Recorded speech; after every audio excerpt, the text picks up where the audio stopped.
Tribunal sampah berserakan di Pasar Langgur Kabupaten Maluku Tenggara atau Balra seusai turun hujan dengan intensitas yang tinggi sejak kemarin hingga Rabu 4 September 2024.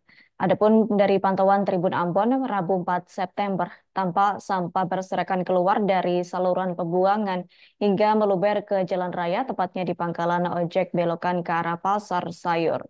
Adapun sampah-sampah yang berserakan tersebut didominasi oleh plastik kemasan jajanan, kayu hingga karton bekas. Namun tak terlihat seorang pun berinisiatif untuk membersihkan tumpukan sampah tersebut. Adapun hal itu tentu juga mengganggu aktivitas warga yang melintas.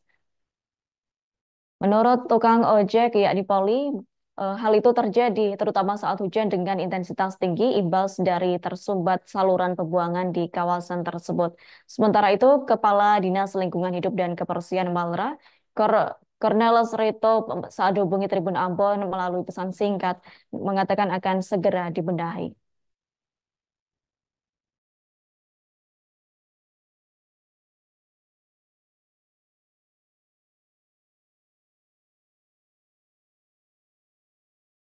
Download Tribun X sekarang, menghadirkan lokal menjadi Indonesia.